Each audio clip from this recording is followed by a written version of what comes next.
Pada video kali ini kita akan membahas tentang color atau warna ya. Jadi color pada Affinity Designer itu ada dua, yaitu stroke dan fill. Nah, di bagian simbol ini kita bisa melihat mana yang posisinya berada di atas, berarti itulah yang sedang aktif.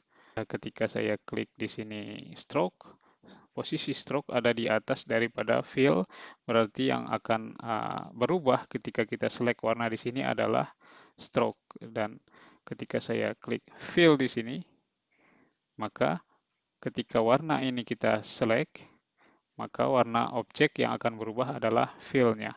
Saya contohkan di sini, saya select satu rectangle ini, kemudian di sini kita bisa melihat yang sedang aktif adalah fill, dan saya pilih warna blue, maka yang berubah adalah warna fill dari rectangle yang sudah kita select. Nah, bagaimana caranya untuk mengaplikasikan stroke? Kita tinggal klik di sini dan pilih warna stroke yang kita inginkan.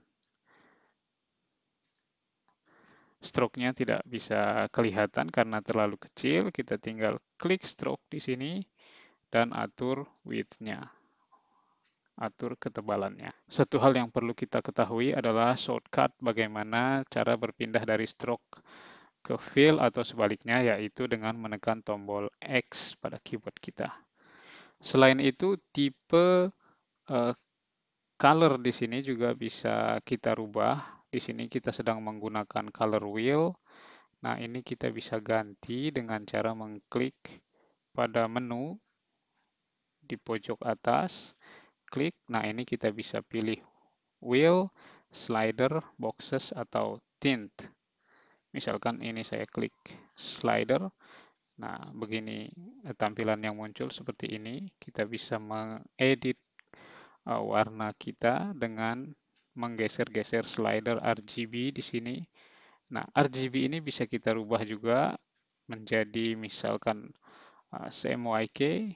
Kita bisa edit warna dengan menggunakan slider CMYK atau misalkan yang lainnya HSL di sini.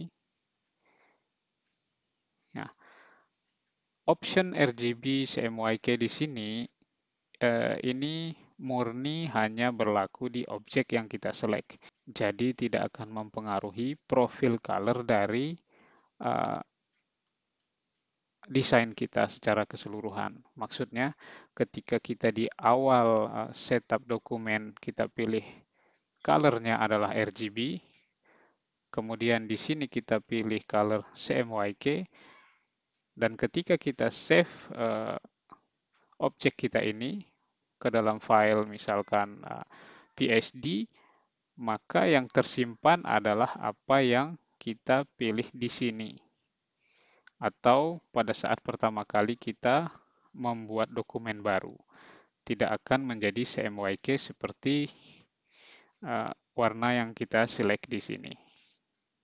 Tombol color selain ada di studio di sini juga bisa kita munculkan di sini jika tool kita ini kita setting menjadi dua baris. Misalkan saya edit menjadi dua kolom, klik view, kemudian customize tool, di sini saya tambahkan menjadi dua, close, maka di sini juga akan muncul tombol warna. Selanjutnya kita juga bisa mengatur opacity dari warna yang sudah kita terapkan. Misalkan di sini saya beri warna pada lingkaran yang sudah kita buat, warna merah, dan stroke-nya warna hitam.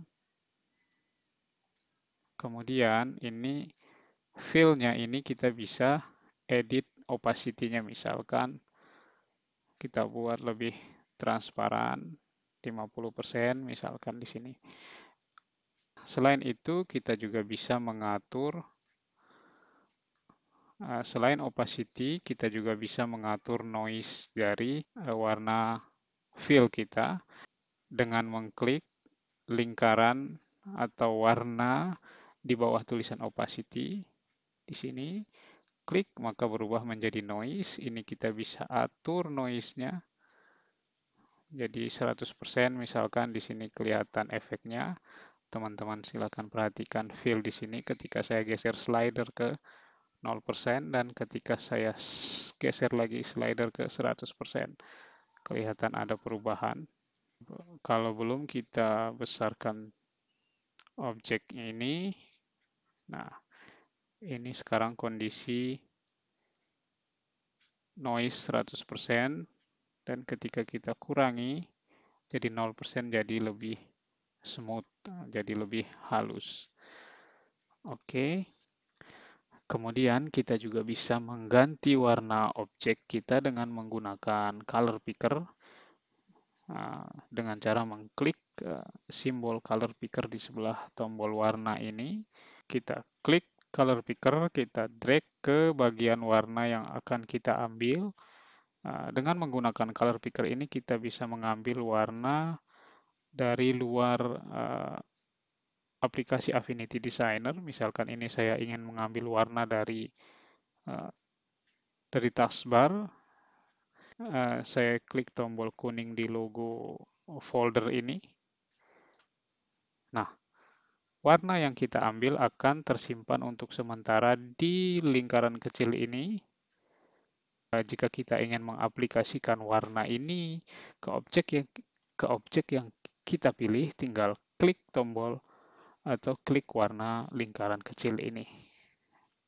Nah, di bagian tool di sebelah kiri ini juga ada color picker. Nah, bedanya dengan menggunakan color picker di sini, kita tidak bisa menyeleksi warna di luar dari aplikasi Affinity Designer. Misalkan saya ingin mengambil warna dari logo Google Chrome di sini, tidak bisa. Hanya bisa mengambil warna dari area kerja kita di Affinity Designer di sini, dan ketika kita select, maka akan langsung diaplikasikan. Tidak seperti color picker di sini, warna yang kita pilih akan disimpan dulu untuk sementara di lingkaran kecil ini. Dengan menggunakan color picker pada tool, kita juga bisa mengatur radius pengambilan warna dengan mengklik drop down option di sini. Misalkan kita pilih yang paling besar 257 kali 257 di sini area pengambilan warnanya. Klik. Nah, saya klik di sebelah warna biru ini,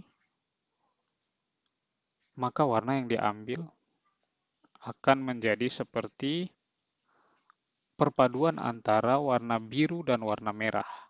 Ketika saya klik di sini, maka warnanya akan menjadi perpaduan antara warna merah dan warna hitam. Ketika saya klik di sini, maka warna yang diambil adalah perpaduan putih dan merah. Selanjutnya kita akan membahas tentang swatches, yaitu sekumpulan palet warna yang bisa kita gunakan untuk proses coloring pada objek kita. Kita tinggal select objek, kemudian pilih dengan mengklik pada kotak-kotak di sini, maka objek kita otomatis akan berwarna sesuai dengan apa yang kita pilih. Nah, secara default, Affinity Designer akan menyimpan 10 warna terakhir yang kita gunakan dalam proses desain kita. Nah, selain itu, Affinity Designer juga sudah menyediakan beberapa palet warna yang bisa kita pilih. Misalkan di sini ada Flat Design Color 4, saya klik saja. Nah, di sini sudah muncul beberapa warna yang secara default disimpan oleh Affinity Designer dan langsung bisa kita gunakan. Misalkan ini saya klik gambar hati dan saya klik salah satu kotak di sini, maka otomatis objek kita berubah warna sesuai dengan yang kita select di sini. Kita juga bisa membuat palet warna sendiri. Caranya cukup mudah, kita tinggal klik di menu di sini, kemudian kita bisa pilih akan menambahkan application palette atau dokumen palette. Bedanya adalah kalau application palette, palette tersebut hanya akan muncul di aplikasi Affinity Designer kita kapanpun kita buka dan kita ingin gunakan. Dan dokumen palette, palet warna yang kita set akan ter-attach ke dalam dokumen Affinity Designer yang kita simpan. Misalkan ini, kita menggunakan beberapa warna ini, kemudian kita simpan objeknya, save as, sebagai Affinity Files misalkan. Nah, ketika kita buka file kita ini di komputer lain dengan aplikasi Affinity Designer, maka palet warna yang kita gunakan di sini akan otomatis juga bisa kita akses. Jadi seolah-olah si palet warna ini ter-attach ke dalam file Affinity Designer yang kita simpan. Jadi kalau misalkan di sini saya ingin membuat dokumen palet yang baru, tinggal klik New Document Palette. Di sini muncul Unnamed Palette. Jadi kita bisa rename dari sini, klik lagi menu, rename palette, misalkan contoh palet. Oke, namanya sudah berubah menjadi contoh palet. Kemudian saya klik salah satu objek dan tekan tombol Add Current Fill to Palette di sini, maka otomatis akan bertambah satu warna di palet kita. Klik lagi objek yang lain, kemudian Add Current Fill, begitu seterusnya sampai terbentuk palet warna yang kita inginkan. Di sebelah tombol Add Current Fill to Palette, di sini ada Add Current Color to Palette as a Global Color. Ini maksudnya, misalkan di sini kita buat satu objek, kemudian fill-nya kita ganti. Di sini misalkan light blue. Fill-nya kita ganti, stroke-nya kita kecilkan saja. Nah, di sini saya klik di sini Add Current Color to Palette as a Global Color. Klik, maka di sini akan menjadi satu global color. Ini maksudnya adalah jika kita punya beberapa objek dengan global color yang sama, misalkan di sini segitiga ini saya warnai juga sesuai global color kita. Nah, saat ini kita memiliki dua objek dengan global color yang sama. Nah, jika kita modifikasi global color ini, maka kedua objek tersebut akan berubah warna sesuai dengan yang kita set pada global color ini. Untuk merubah warna global color-nya, kita tinggal double klik saja, kemudian kita geser ke warna yang kita inginkan. Nah, misalkan di sini saya pilih warna biru, kemudian di sini kita bisa melihat objek tersebut secara otomatis kedua-duanya sudah berubah warna menjadi biru. Berbeda dengan color biasa, bukan global color. Misalkan di sini saya punya rectangle lagi dengan warna yang sama dengan hati ini. Nah, ketika saya modifikasi pada warna di paletnya, maka tidak akan ada perubahan apa-apa pada objek dengan warna sebelumnya. Kita juga bisa menghapus palet warna yang sudah kita buat. Di sini misalkan contoh palet ini saya ingin hapus. Delete palet. Yes. Maka akan hilang dan kembali ke kondisi default Affinity Designer. Cara lain membuat palet warna adalah dengan mengimport dari file gambar, misalkan JPG yang kita punya. Nah, kita ingin mengambil sampel warna dari gambar JPEG ini. Caranya kita klik menu di sini, kemudian create palette from image.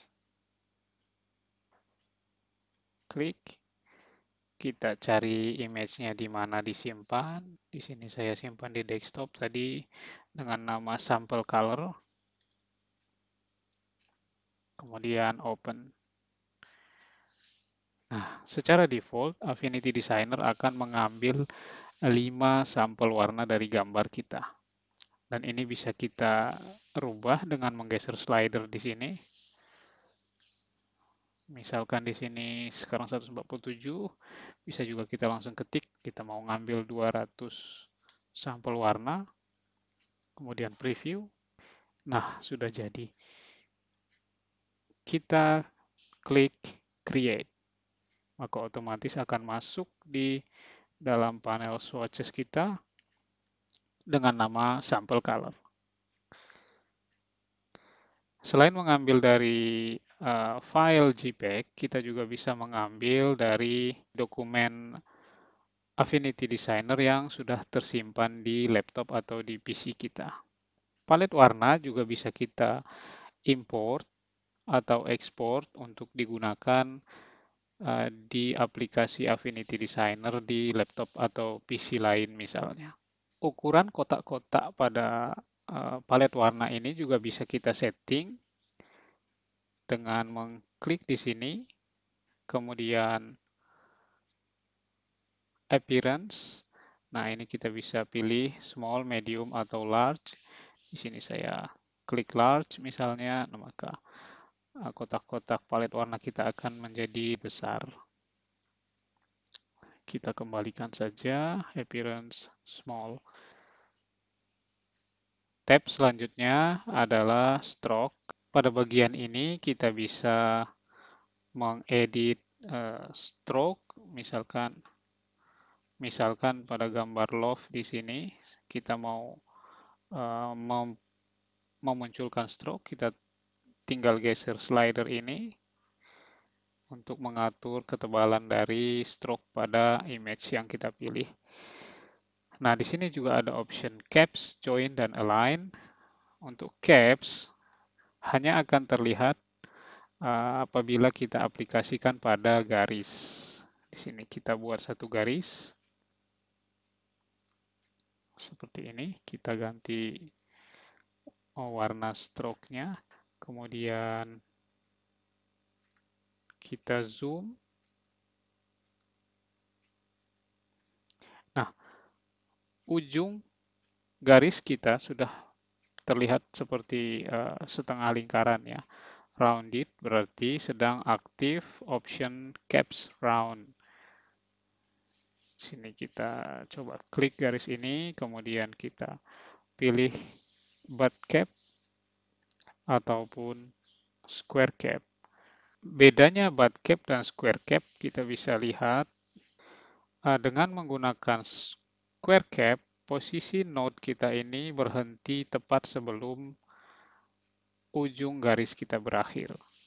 Namun jika kita aktifkan butt cap, maka posisi garis kita persis sama dengan posisi node kita.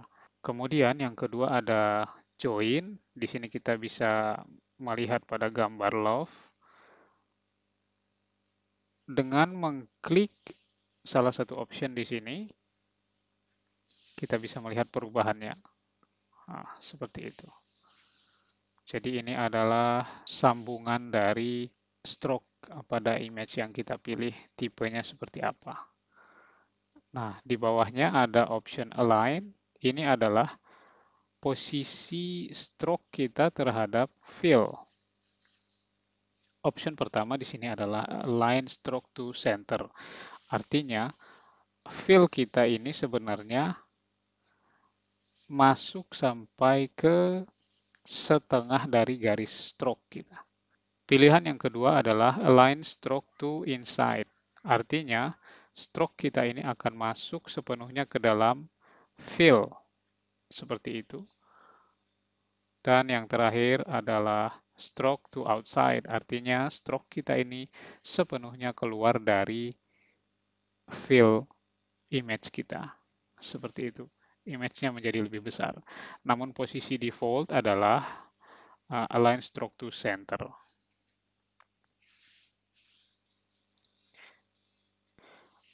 Untuk ordering juga bisa kita rubah. Posisi stroke kita ini ada di atas fill atau di bawah fill. Kondisi default seperti saat ini, stroke berada di atas fill atau draw stroke in front. Nah, jika kita aktifkan draw stroke behind, kita bisa lihat perbedaannya pada image. Seperti itu. Jadi fill kita naik seperti naik satu layer di atas stroke. Option selanjutnya adalah scale with object. Jika kita centang di sini, maka ukuran stroke kita akan berubah ketika kita meresize objek, berubah mengikuti size objek secara proporsional. Jika kita uncheck, maka size dari stroke akan tetap walaupun image kita mengecil. Ya, kita lihat bedanya di sini. Size stroke kita tetap walaupun image-nya mengecil. Next topik adalah stroke pressure. Ini kita gunakan untuk memodifikasi stroke. Misalkan saya buat di sini satu garis. Kita ganti warnanya dengan blue. Kemudian pada stroke pressure, di sini kita klik. Ini adalah representasi dari ujung-ujung dari stroke kita. Jika saya klik stroke kita ini, kemudian pilih pressure, kemudian di tengah sini saya klik satu titik. Jika kita drag node yang di tengah ini ke bawah, maka kita bisa melihat perubahan yang terjadi pada stroke kita ini. Kita kembalikan lagi. Kemudian jika kita klik pada salah satu ujung dan kita drag ke bawah, maka kedua ujung-ujung stroke atau garis kita akan mengecil. Dan jika kita klik sekali lagi atau dua kali klik pada salah satu ujung, kita drag ke bawah, maka hanya satu ujung saja yang akan mengecil. Nah, dalam kondisi stroke pressure kita seperti ini, kemudian jika kita membuat satu garis baru, maka bentuknya akan sama seperti garis sebelumnya, karena kondisi terakhir dari stroke pressure masih tersimpan. Ini bisa kita kembalikan dan kita lakukan editing yang berbeda untuk garis kita selanjutnya. Stroke pressure ini juga bisa kita aplikasikan pada objek. Misalkan pada gambar love ini, kita edit stroke-nya, mengecil pada bagian tengah, dan kita bisa lihat perubahannya pada image kita. Satu tips yang penting untuk kita ketahui adalah bagaimana cara memodifikasi stroke selain dengan menggunakan stroke pressure. Caranya, yang pertama, select salah satu objek. Di sini kita sudah men-select gambar love. Kemudian kita klik node tool. Pada tab layer, kita pilih expand stroke. Di sini kita bisa melihat beberapa node tambahan yang muncul pada stroke gambar love ini, dan ini kita bisa edit. Kita edit dengan menggeser stroke sesuai dengan yang kita inginkan. Topik selanjutnya adalah bagaimana memberikan gradien kepada fill warna pada objek kita. Caranya, klik salah satu objek yang ingin kita berikan gradien pada fill-nya, kemudian pada kolom tool, klik fill tool.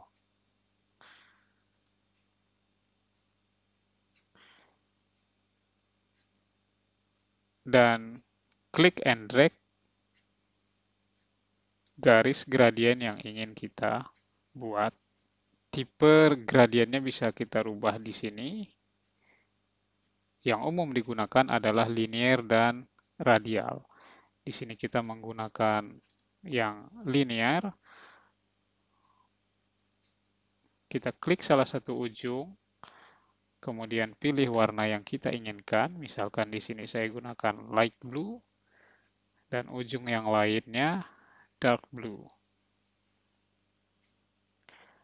Di bagian tengah terdapat satu titik yang bisa kita gunakan untuk menggeser posisi transisi warna dari light blue ke dark blue ini. Ini kita bisa geser.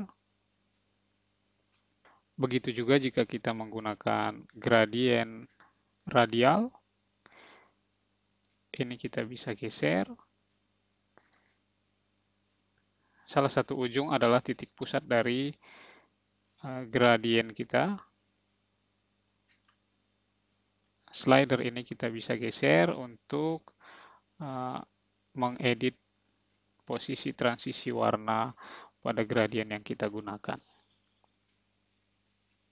Selain gradien, kita juga bisa menggunakan transparent tool pada objek kita. Misalkan pada gambar lingkaran ini, kita ingin membuat sebagian dari lingkaran ini menjadi transparan. Stroke-nya kita kecilkan. Kita gunakan transparent tool pada tool sebelah kiri. Dan kita drag arah transparansinya sama seperti membuat gradien. Maka pada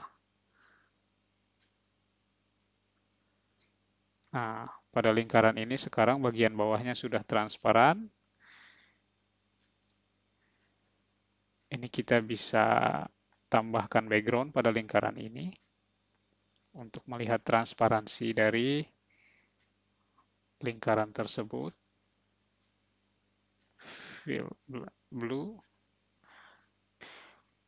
Lingkaran kita tertutup oleh rectangle ini, maka ellipse kita naikkan ke atas layer rectangle sehingga kelihatan di sini bahwa ellipse atau lingkaran kita sebagiannya adalah transparan. Next, kita bisa menggunakan adjustment layer untuk memberikan adjustment pada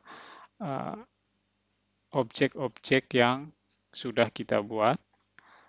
Secara default, jika kita menggunakan adjustment layer dalam kondisi tidak ada layer yang kita select, misalkan di sini kita menggunakan white balance, maka posisi layer dari adjustment layer kita akan berada pada layer paling atas.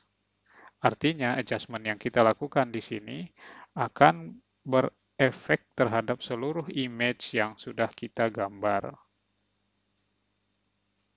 Slider ini jika kita rubah, kita bisa melihat efeknya pada semua image yang sudah kita gambar.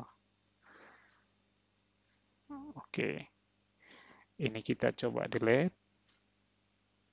Nah, berbeda jika kita sudah mengklik salah satu layer, misalkan di sini layer segitiga kita aktif, kemudian kita klik layer adjustment, white balance. Nah, di sini jika kita melakukan adjustment pada slider, yang akan kena efeknya hanya gambar segitiga kita.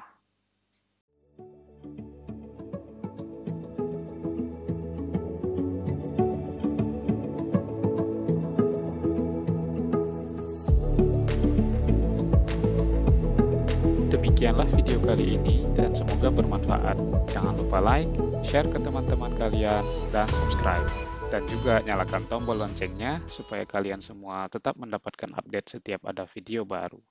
Terima kasih.